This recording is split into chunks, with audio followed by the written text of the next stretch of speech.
Welcome to the Yahowah blog. I'm your host, Craig Winn.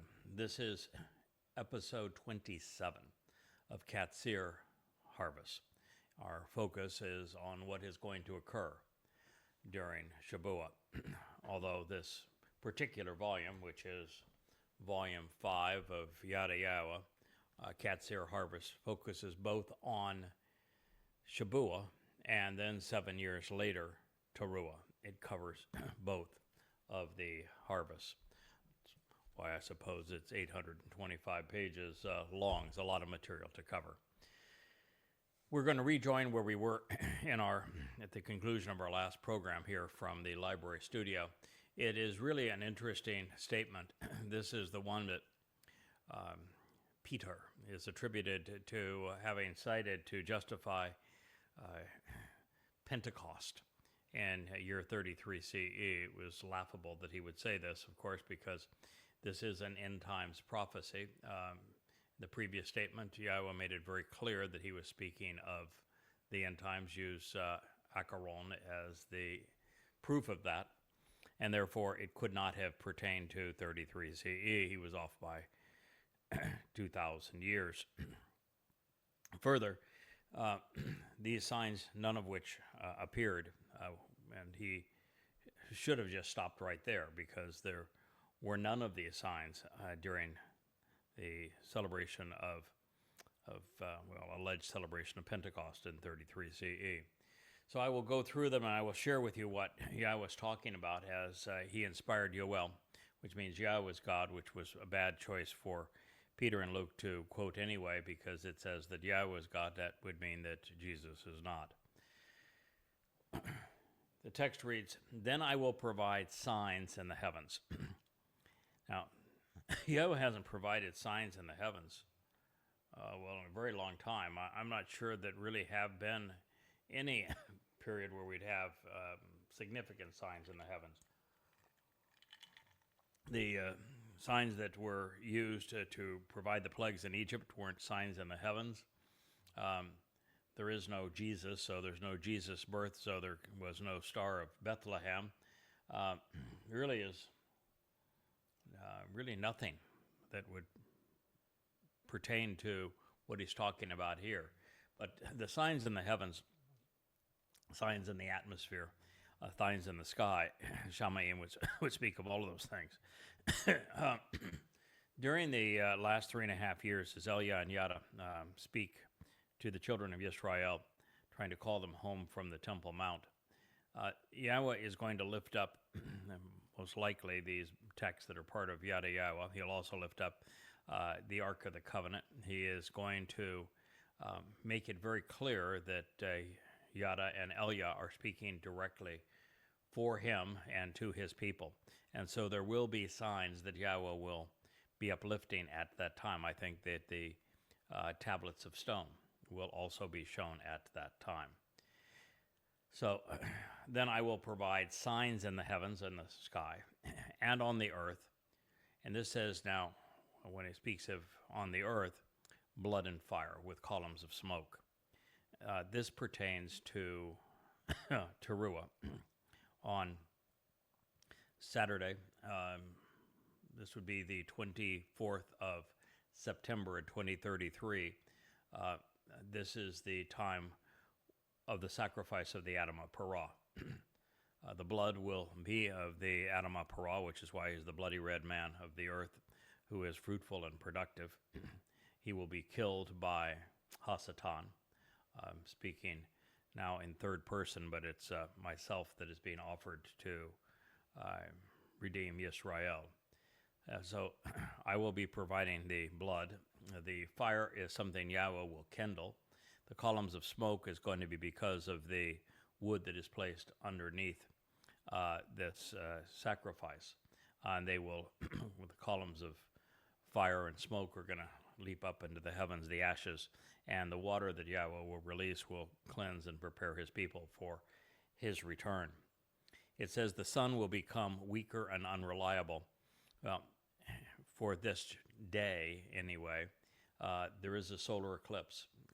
And so the solar eclipse, you can look it up and verify it for yourself, but there is a solar eclipse on the 24th of September in 2033, year 6000 Yah, when the sun will become weaker and reliable and thus darker by being obscured. This is the one time and the only one time where the greater light, the sun, which is a reference to Dode, will be obscured by the lesser light, which is Yada as the Adamah Parah, because this is the day that he is fulfilling Towrah. And so it is the very fact that indeed the greater light will be obscured by the moon. That's the nature of a solar eclipse. And the moon will be bloody red. It's for darn true. I'm going to be bludgeoned to death by Satan. I'm going to allow him to do it. I'm going to tell the Malach who have protected me up to this point and the seven spirits that have resided in me all to stand aside and allow this to occur, just as Dode did as the Passover lamb when he was attacked by the beast of Rome. And so the moon will be bloody red. And this is before the vitally important and awe-inspiring day of Yahweh's appearance. That's the whole purpose of what's happening here on Towrah. It's all to prepare God's people, as well as to expunge those that do not belong in the immediate future before Yahweh's return. This is only 10 days before Yahweh's return. So immediately before Yahweh's return is when all of this will occur, and that's why it's being described here. And the vitally important and awe-inspiring day of Yahweh's appearance is on Yom Kippurim, which is just 10 days after the events that he has just described. And it says it's the awe-inspiring day of Yahweh's appearance arrives. Now, again, we're speaking of October 2nd, 6:22 p.m. when the sun sets in Jerusalem, and 2033, which is year 6000 Yah. That is when Yahweh is going to appear and when he is going to arrive in Jerusalem.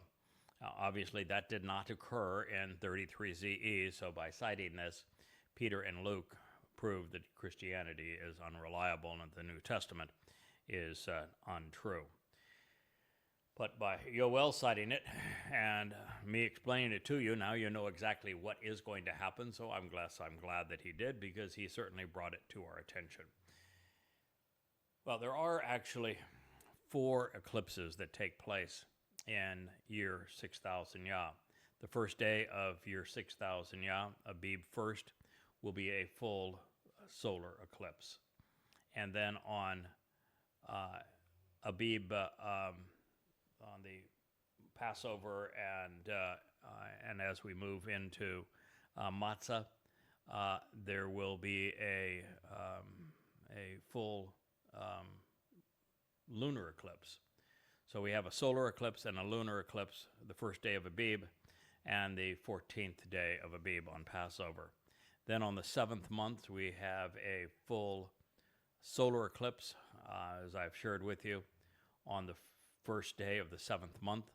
And then on the first day of Sukkah, which is the 15th day of the 7th month, we have a full lunar eclipse.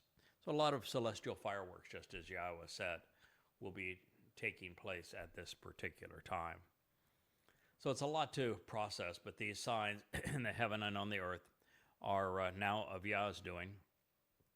He's arranged his schedule and set the course of the sun and the moon such that on the days that are important in this year, all of them will be coordinated with celestial fireworks. You might say, well, if Pesach and Matzah have already been fulfilled, well, why would you have the celestial fireworks also on Abib 1st and Abib 14, the first day of year 6000 Yah, and on Passover and Matzah on year 6000 Yah?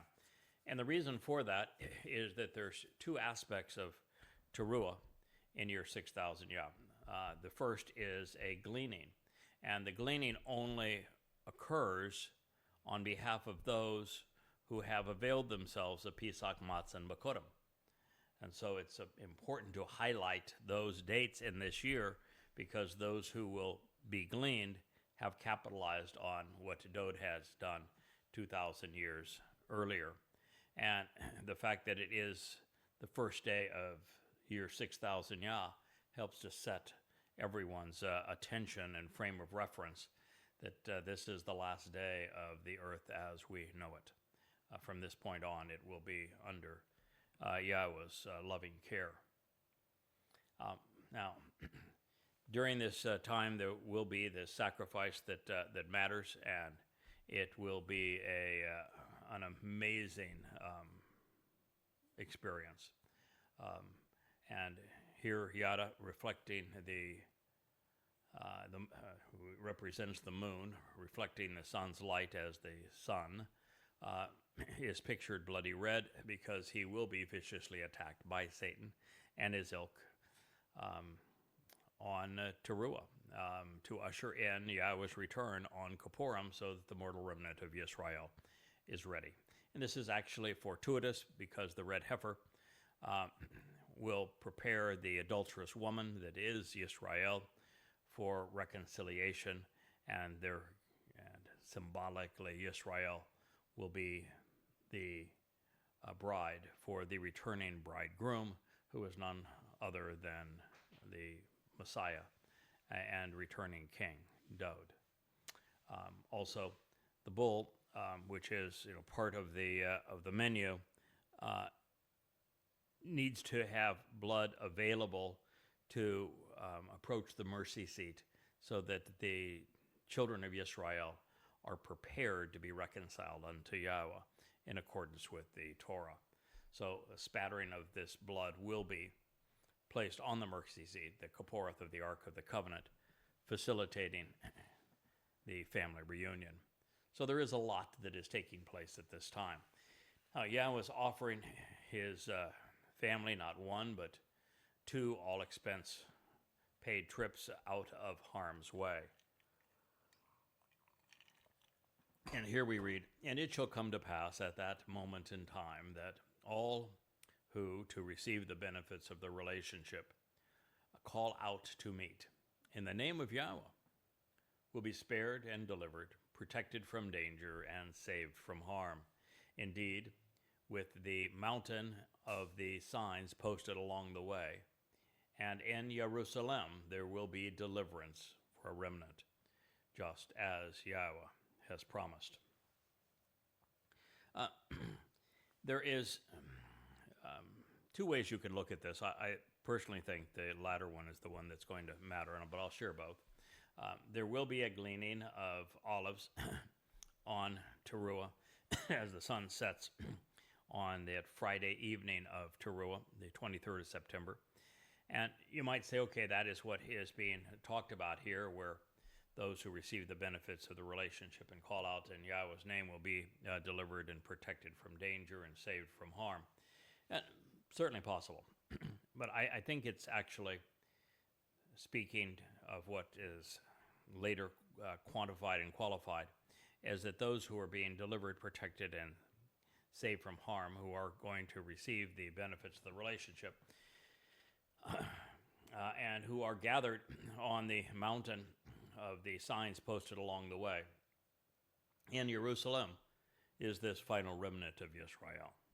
And it is the remnant left behind on Towrah that will receive the benefits of this sacrifice, of the smoke and the ash and the water and the flames that are all this giant spectacle on Mount Moriah and the Temple Mount, with Eliah being the master of ceremonies.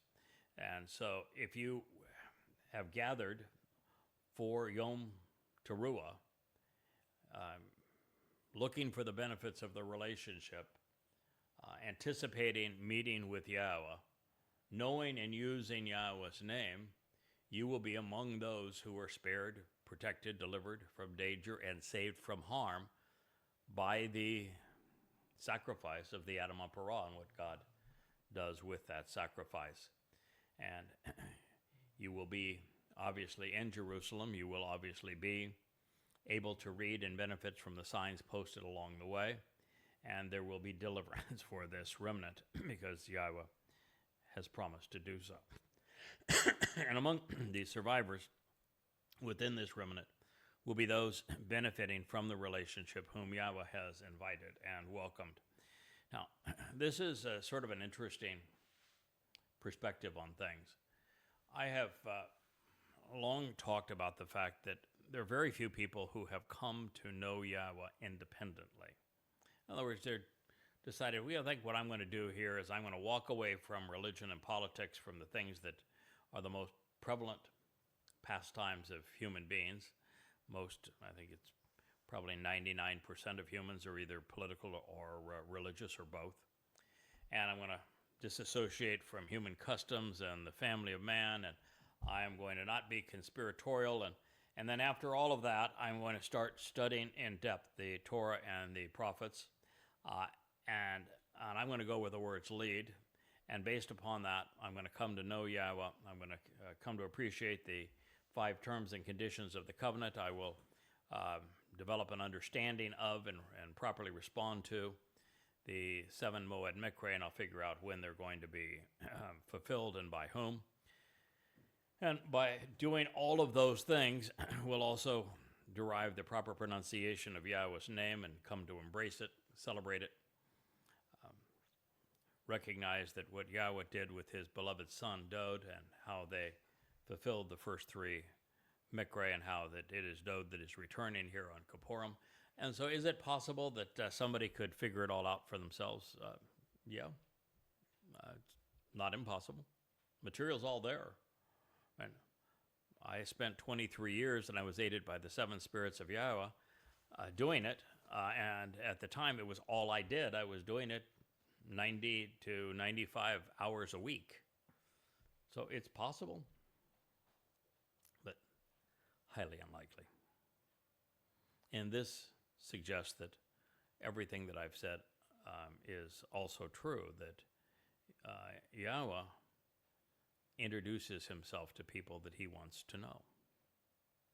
It's his home. It's eternity with him. He is God. He is the one who developed this plan, so he's not saying that you can't find him independently, but he is saying that of those that are survivors of all that has happened in the previous 7 years with the time of Jacob's troubles, and you're part of this remnant, and you're benefiting from the relationship, it is likely you're there because Yahowah has invited you and welcomed you. Now, the 7 Moed Mikre are all invitations, so anybody that is prepared and knows what they're doing can attend and reply. But again, the likelihood of somebody doing it without Yahowah making introductions, I think, is fairly slim. And if you look at going throughout history, I'll give you just the first 2 that are I think, are the most interesting. But with Moshe, clearly Yahowah introduced himself to Moshe and said, you're the guy I want. And the introductions came from Yahowah. The same thing was true with Abraham and Sarah. They were walking away from Babel, and just as Moshe had walked away from Mitzrayim, Egypt, Yahowah introduced himself to them, and that's how the relationship started. There is an inference here that many of those that, if not most, of those who will benefit on this day, Yahowah will have reached out to and introduced himself to. Now, that could be a significant group of people. Yahowah can introduce himself to many people at the same time, and he has said twice that there will be a pouring out of his spirit at this time. He even said it here in Yoel. And so his spirit could come upon many people and encourage them, invite them, welcome them into this relationship. So those who come to know, love, and proclaim Yahowah's name, and who have sought the benefits of the covenant relationship by accepting the conditions of the covenant itself, of which there are 5, will be spared during the Mikre, the final 3, which play out as Yahowah returns for a remnant of his people. And it will transpire on the ridgeline of Zion, on Moriah, in Jerusalem, which is the heart of Yahudah and Yisrael. So you're invited, but you know where you need to be. And if you're not there in person at this time, then you need to at least be there from a mindset point of view. But I think by the time we get to these last days, these last 10 to 15 days in year 6000 Yah, Towrah, Kippurim, and Sukkah, you're going to need to be there. I mean, the earth has been at war now for better part of 7 years. It's been hellacious. God's people have been under assault. Somewhere along the way, you're going to have figured out that there is no hope apart from Yahowah, and that you want to be there when he returns, and you want to be part of this celebration. And so I think that the overwhelming preponderance, if not all of those who are going to benefit on, at least on the Saturday of Towrah, this remnant, are actually going to be in Jerusalem. So you're invited, but in this case, you'll need to be there. As we consider, though, the alternative, which was Peter's appalling citation, it was riddled with problems. He really got nothing right and cited each proof text incorrectly. He could not have chosen a more inappropriate prophecy to extract, and he could not have misrepresented it to a greater extent than he did. He would have done better, at least staying in the proper genre. You know, fable to fable. Had he sung the siren song from the Odyssey, where manic creatures, knowing the both past and future, lured men to their demise in the windless calm of a midday sun. It reads, once he hears to his heart's content, he sails on a wiser man. We know all the pains that the Greeks and Trojans once endured on the spreading plain of Troy, when the gods willed it so, all that comes to pass on the fertile earth, we know it all. But a better source to cite if you're going to claim that people were speaking languages and everybody understood what everybody was saying, no matter what language they happened to speak. What he cited had nothing to do with what he was reporting, and it just flat out didn't happen at the time. So, well, it's my intent to reconvene with Yoel, and we will do so throughout Yada Yahowah. Let's honor the prophet by keeping his revelation intact. I want to delve a little deeper into Yoel because I think it is just so pertinent to our situation. He says, look and notice, because indeed, in those days and during this particular time, when, for the benefit of the relationship, I will return to restore the fortunes, freedom, and property of Yehudah and Jerusalem. Well, it's no wonder that Luke and Peter didn't cite that, because they were claiming the birth of their Gentile church, which was designed to replace Jews. And yet the very next line that they didn't quote, of course, says that I will return to restore the fortunes, the freedom, and the property of Yehudah and Jerusalem. Well, that would have negated everything, but it does affirm that Yahweh did not change people. He did not give up on his people and choose Gentiles to replace them. He did not give up on Yisrael and replace Yisrael with a goddamn church. Yahweh stays true to his promises. Then I will collect and assemble all of the Gentile nations. Oh, well, there is a reference to the Gentile nations. What do you think it's going to say? It's going to say, I'm going to welcome them into my family. We're going to have the best of time, and we're going to roast some Jews. It's just going to be great. What do you think there, brother? Well, no, he's restoring the fortunes of the Jews. Now he's mentioning the Gentiles. What do you think he's going to say to them? Oh, well, then I will collect and assemble all of the Gentiles and bring them down to the valley of Yehoshaphat, which means, by the way, God judges. And I will enter into judgment against them there on behalf of my people and my inheritance, which is Yisrael. Oh, So the line that they neglected to cite says that Yahweh was returning all the fortunes, the freedoms, and the property that was stolen by that Gentile church and restoring them to Yehudah and Jerusalem. And then the line after that says, oh, and by the way, those that stole them, those that are claiming this was the birth of their Gentile church, I'm going to gather them in the valley of Yahweh Judges, and there I'm going to enter into judgment against them. Oopsie. And I'm going to do so on behalf of my people because, well, they really abused my people, and Israel is my inheritance. You robbed me of my inheritance. Oopsie. All you'd have to do is read these two lines, and you know that at that point, Peter is lying through his teeth. It shouldn't be all that difficult. I mean, these two lines prove that the entire mythology of the Christian New Testament is wrong. Its whole mythology is the Torah was replaced with the New Testament, that Jews were replaced with Gentiles, and that Israel was replaced by the church, and Dode was replaced by Jesus. No. It says exactly the opposite. Not only does it say the opposite, that Israel is Yahweh's inheritance, and that Yahweh, not Jesus, is God, and that he is returning the fortunes and all the benefits of Yehudah. It says he's going to judge the Gentiles for what they have stolen from his people. And at this point, there's nothing left of Christianity. That's the whole premise.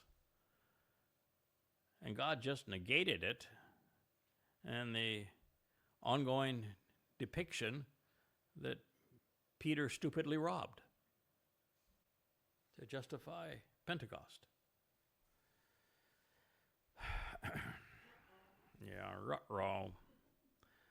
There is no room for Christianity, Judaism, Islam, progressive politics in these words. The future bodes poorly for them, although exceedingly well for Yehudim, Jews, engaged in the Bereth covenant and anticipating Yahweh's return. This is one of the 1,000 prophecies negating replacement foolology. The answer is hell no. It's not only a lie, it's an obvious lie. You don't even have to be smart to figure this out.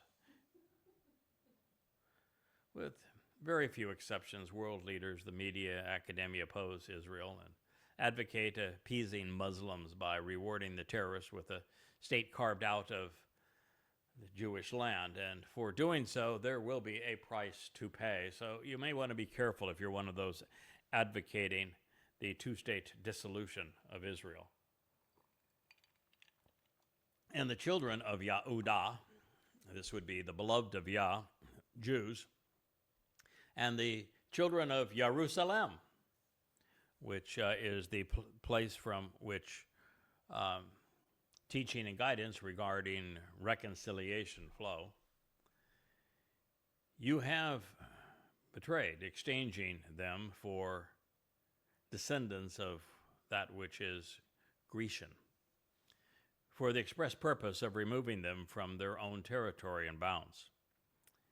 Yep, that's exactly what the Romans and the Roman Catholic Church did.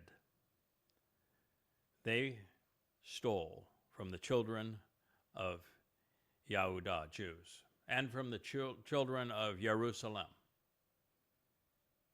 They robbed them of their country, of their capital. They betrayed them.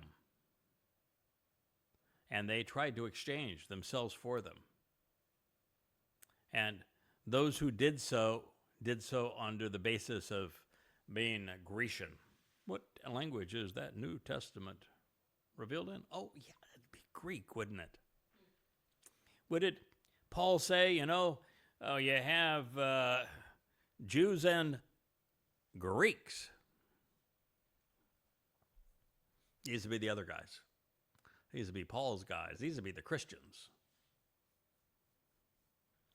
You know, Gospel of Gratia, the chariots. It's in Greece. It's Greek. It's actually written as the charities. It's the cute little nude trilogy of goddesses that are the party animals, and that's the Gospel of Grace.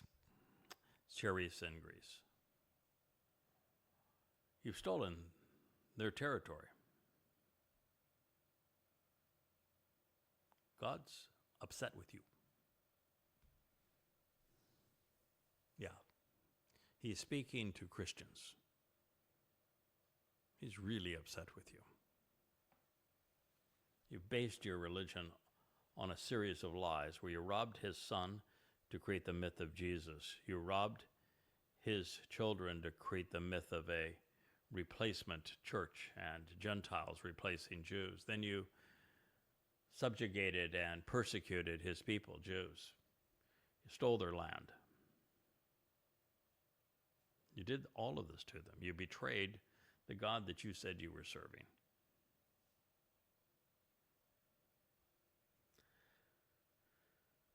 There is only one place on earth where an effective military, of course, is necessary and beneficial due to the proximity, quantity, and insanity of the nation's foes and vicious neighbors.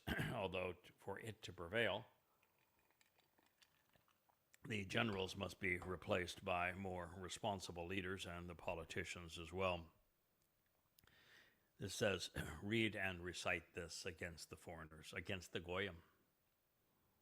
Be set apart and prepared to engage in battle, alert to rouse the most valiant, accomplished leaders and battle-hardened fighters. Approach and rise up, every man who is able and equipped to fight. Israel's going to be besieged yet again. There will be a final battle. It's not the Magog War. It's in Ezekiel. It's a complete farce. Will not be Armageddon. It's in Revelation. That is a complete farce. This war is described in Yoel. It's described in Yashayah. It is comprised of the floodgates opening on Islamic jihadists. They're going to enter Israel by the millions as opposed to by the thousands. And so, Yahweh warning his people, you better be ready to defend yourselves.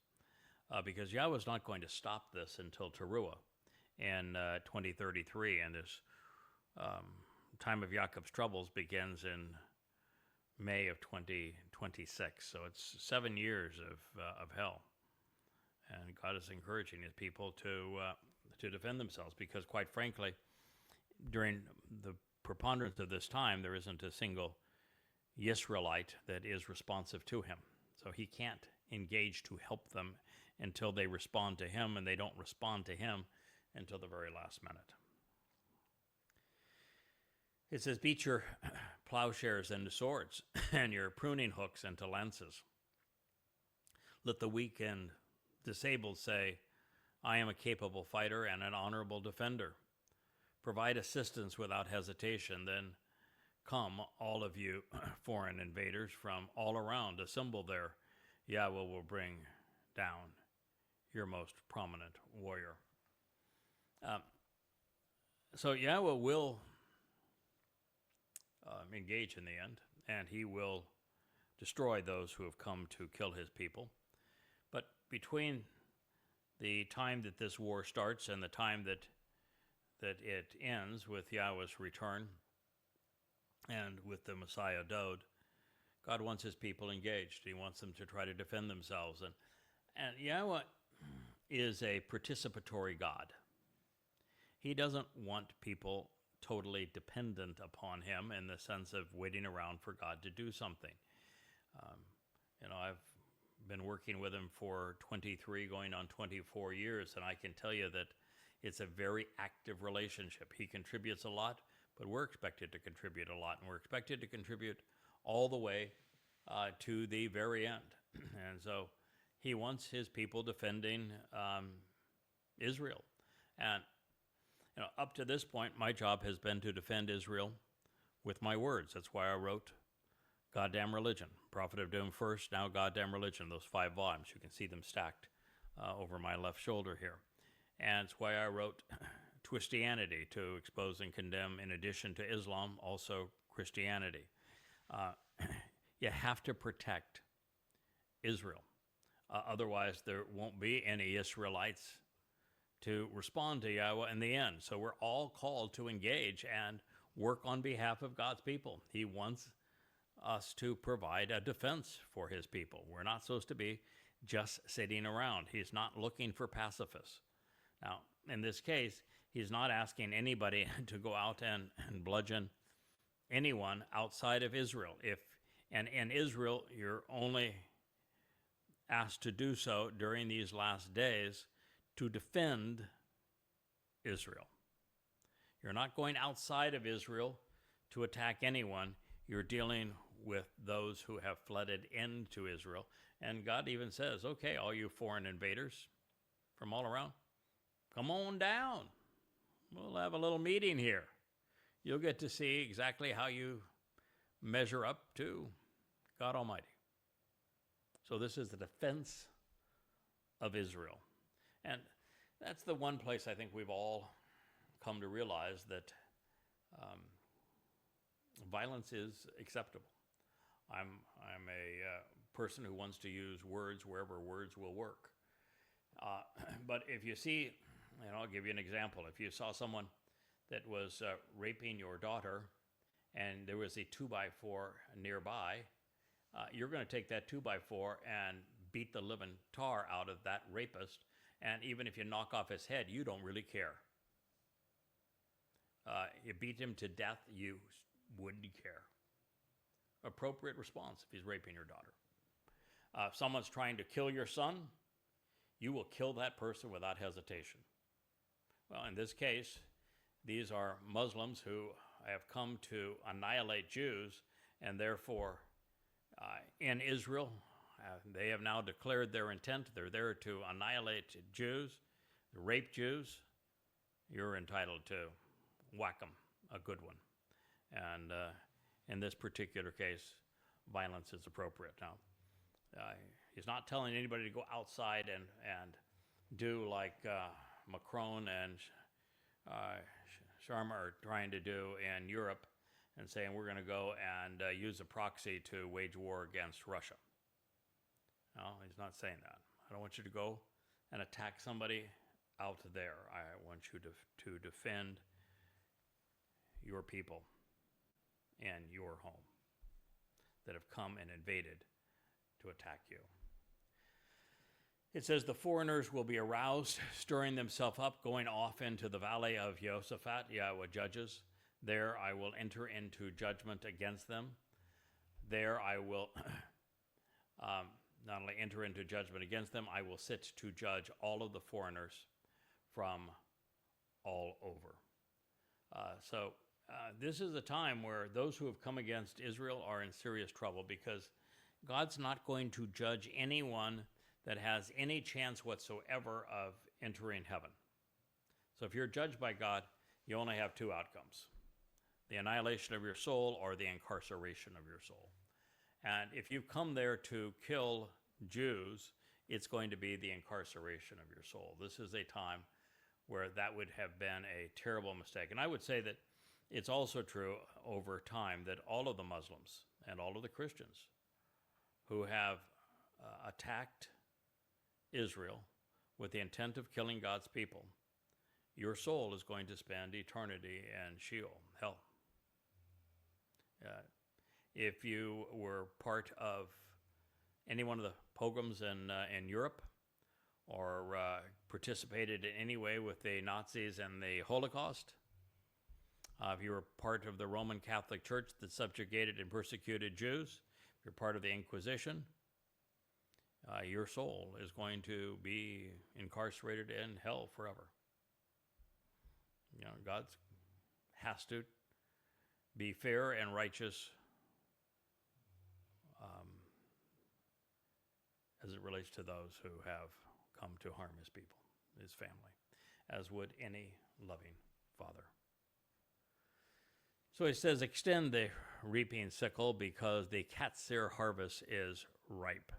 Return and be included to demonstrate your dominion because the winepress is full.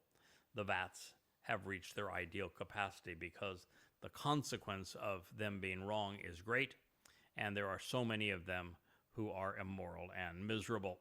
Yoel 3:13. As this war metastasizes, we saw a horrific experience on 10/7, the worst single day for Israel since the Holocaust. By the time it's all done, there'll be 1,300 Jews slaughtered, murdered. There were 250 that were abducted and tortured. There were many, many hundreds that were bludgeoned and many raped and mutilated. Is a horrible expression of Islam. And that was on 10/7/23. It's exactly 10 years to 10/7/33, when we will return to the Garden of Eden and all religion is expunged from the earth. That's the beginning of Sukkah in year 6000 Yah.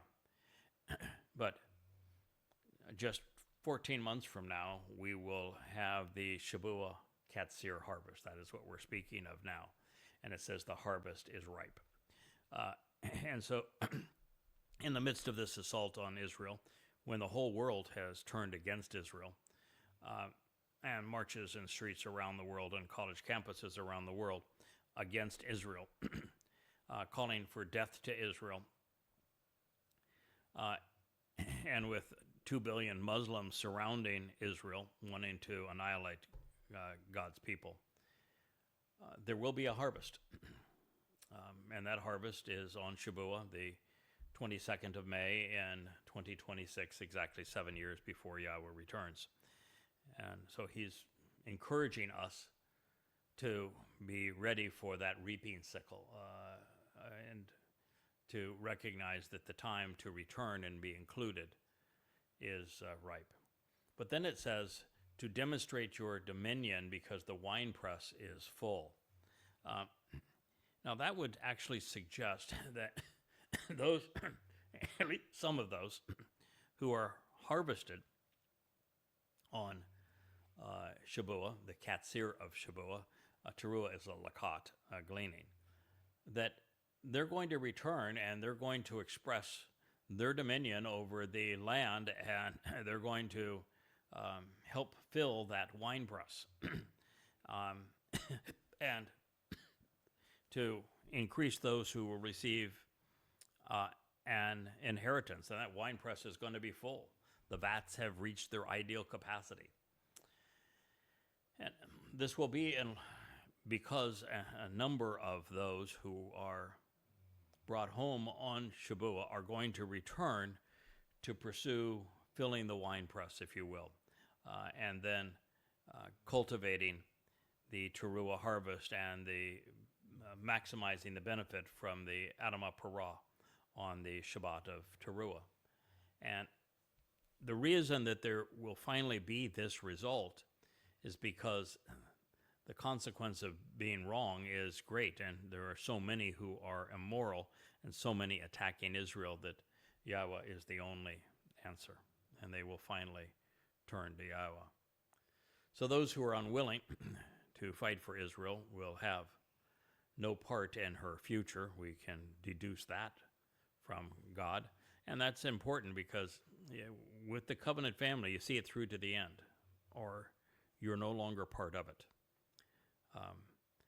So God is looking for people who are going to stay the course with him, and we're going to fight on behalf of his people right to the very end. The rabbis are wrong once again, but so are many progressives. Israel is worth defending, and no one did so more valiantly, more consistently, more courageously, more victoriously than the Son of God, Dod, our Messiah. He fought 66 battles to defend Israel, won all of them. Clearly, Yahweh is not impressed with the retardation of Islam or their braggadocious shouts of Allahu Akbar, Allah is a rat. Oh, well, that's what it actually means in Hebrew. Allah is greater. Well, not so much, pal. More accurately translated, of course, is Allah is a rat. But it says here, vast multitudes of uproarious and confused people making an intolerable racket are in deep depression of judgment, condemnation, and punishment. For indeed, the day of Yahweh is approaching in the valley of the verdict determining the sentence for those whose guilt is being assessed. Yoel 3:14. Yahweh roars from Zion, the signs posted along the way. He offers his voice from Jerusalem, the source of teaching and guidance on reconciliation. The atmosphere trembles and shakes along with the earth, while Yahweh provides protection and shelter for his family, along with a safe situation for the children of Israel, 3:16.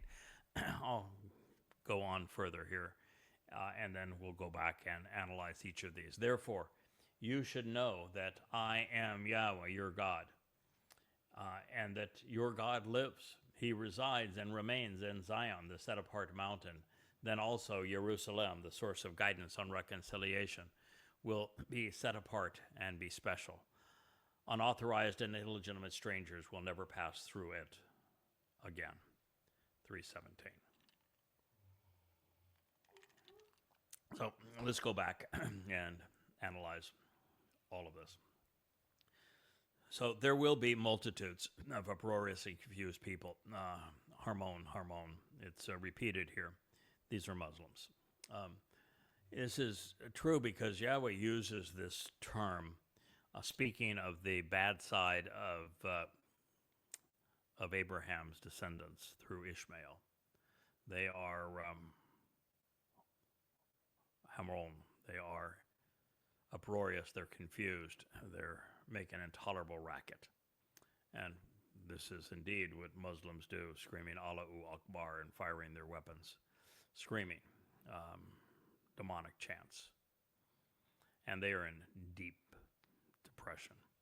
They will be judged, they will be condemned, and they will be punished. Sheol is a punishment. For indeed, the day of Yahweh is approaching in the valley of the verdict discerning the sentence for those whose guilt will be assessed.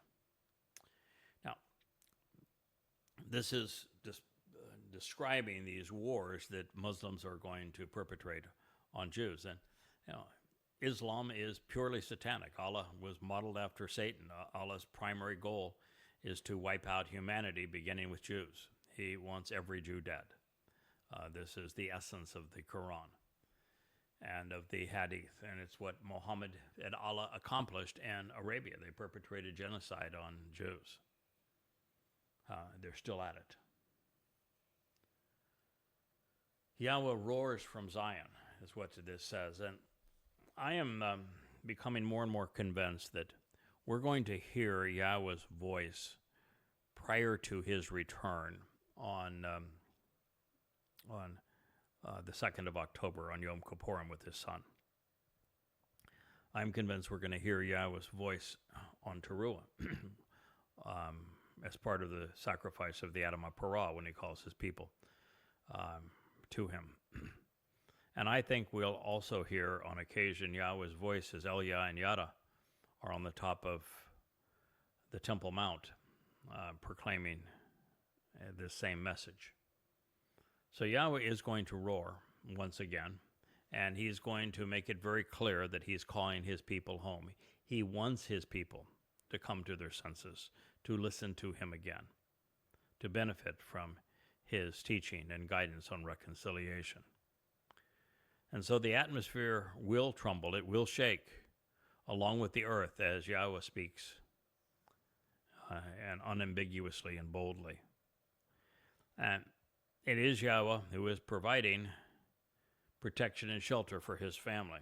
The ultimate protection is attributed to this sacrifice of the Adamah Parah. And it's not so much the Adamah Parah's sacrifice, it is what Yahweh does with it, because he will have a torrent of waters that are going to emerge from the Temple Mount, and as they dance off the Temple Mount, they are going to wipe away this flood of Muslim belligerents that have come to kill Jews.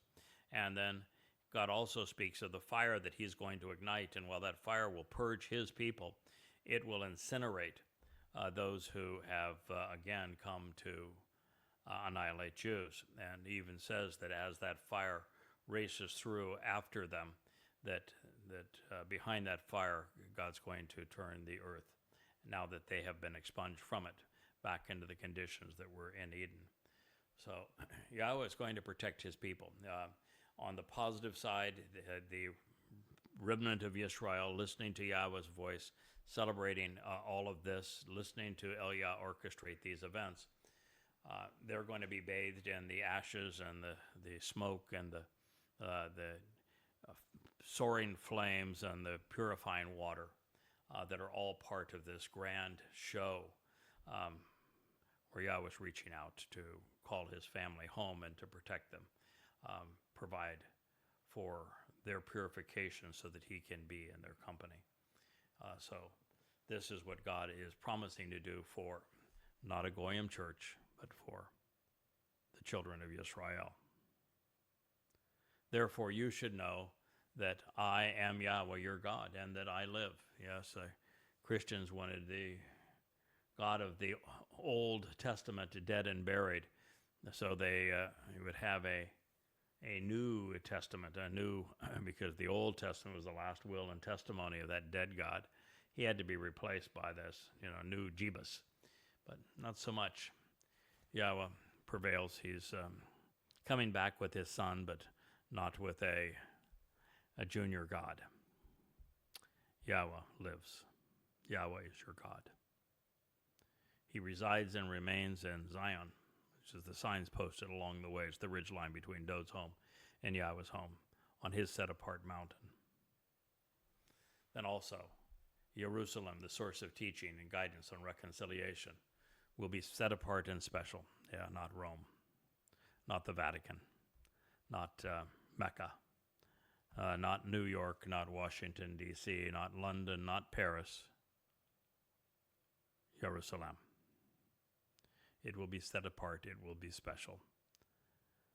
And then all unauthorized and illegitimate strangers, czar, will be excluded from it and will never pass through it again.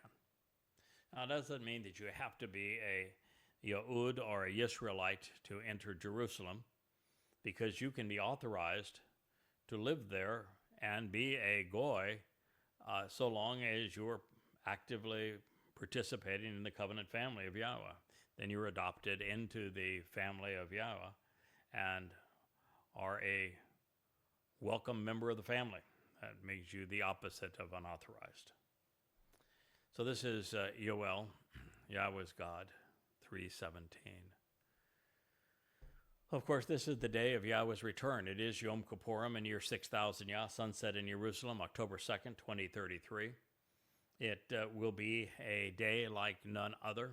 God's blessings will be showered upon the surviving remnant of Israel. It's going to follow this magnificent day on Yom Teruah of fire and smoke and the grand voice of God and the dancing waters off the Temple Mount and the restoration of God's people and the great celebration of eliminating all of their foes. But the blessings are showered on this remnant of Israel, not on foreigners. And that would exclude all Christians, the Haredim, Muslims, progressives, communists, anyone with scriptures, anyone with weapons of war will be turned away. Their souls either exterminated or separated by being banished to Sheol. Yahweh has prepared his provision for reconciliation, even though it has been a long time coming from a human perspective. Nearly 2,600 years would pass between inspiring these words that Yoel cited and being able to hold his children in his arms again. This grieves God, of course. When we consider what Yahweh inspired through Hosea, Yirmiah, Yashaya, and Zechariah, and read what led to this and what will be resolved by it, we see our Father anguishing over his wayward children. Jews, you have been mean to God and unappreciative for a very long time. So with this sobering evaluation of Yoel and recognizing just how awful the Christian corruption of it has been, we will conclude this episode of the YAHOWAH blog. We will return to excoriate the Christian New Testament in our next episode. We have to do so we clear away the religious rhetoric and rubbish that has hidden the truth that Dowd is our Messiah, the Son of God, and our Savior. And so we will pursue that agenda with our next episode. But as we conclude this one, I say thank you for listening. I appreciate you inviting me into your lives and into your homes and hearing what God has to say about you. I hope you are among those who embrace his wonderful name, Yahweh. Come to appreciate what his son, Dowd, our Messiah and King, has done for us. So I bid you good night, and I thank you. This is Yada, Craig Winn, and this has been the YAHOWAH blog.